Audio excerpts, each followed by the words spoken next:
And we'll open up for questions now. Or Jeffrey, did you have something to point out? Apologies. No.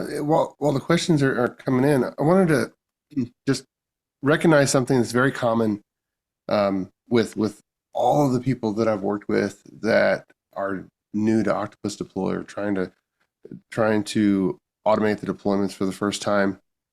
There, you showed the process, and there's so much there. We got to throw, of course, with the legacy stuff. We got to throw something to IIS, to SQL Server, now to Kubernetes, to Azure App Service, to Redis Cache, to Azure Container Apps, and there's so many different things that need to be configured in different ways, and the complexity is there for sure. But I think the magic sauce of doing it with Octopus is with the step templates. Octopus has categorized every environment type and all of the key ways to interact with that environment type in the step template library, and has made connectors and deployment steps for everything out there.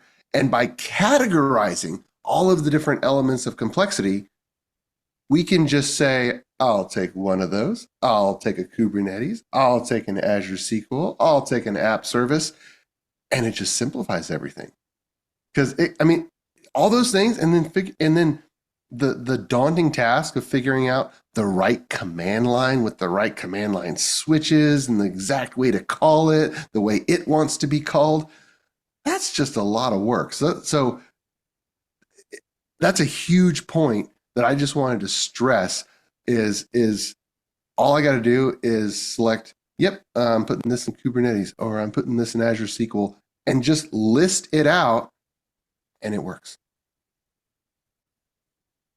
One of the benefits of Octopus is that the library, and we only looked at it quickly, but very much it's if you're getting started with deployments, starting and scripting it all yourself, it's very possible, and a lot of us have already done that.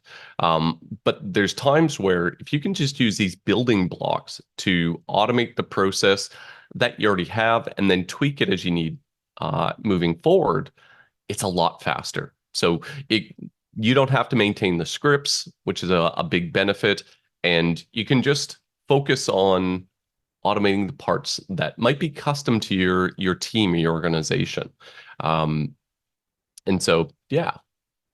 I did have a question that came in, and you touched on it briefly, but the question is, how do I deploy to environment 2 and environment 3? Do I repeat the process, or do I just change variables? Where was the question? Sorry, apologies. In the chat. It was in the chat. Yep. How does the promotion between dev, test, and prod work? Is it the same build script, but only with varied parameters? Yes. So that's a fantastic question. And so in Octopus, this is something I didn't touch on too deeply, but one of the key concepts is you create a release in Octopus. And so that snapshots the package versions or container versions that you're going to deploy, as well as your deployment process and all of those variables or configuration settings that vary as you go through.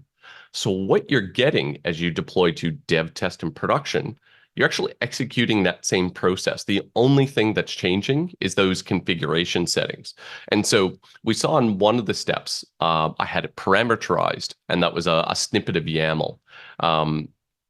But that's really the key, that under the hood, there are scripts that are doing this for you. A classic example is deploying to IIS or other platforms where the inputs are known and it's a standard process.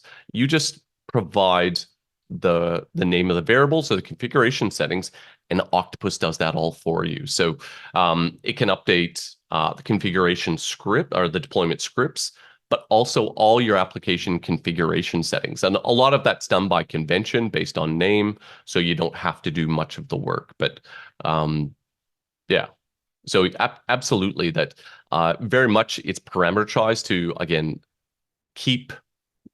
maintain that build once, deploy many times. thank you so much, everybody, for joining us. Yeah, and we understand that the people on this webinar are really, really interested in automating deployments with Octopus Deploy. And so being the North American consulting partner with Octopus, one of the offers for anybody watching this webinar is a free 2 hours of consulting for this purpose.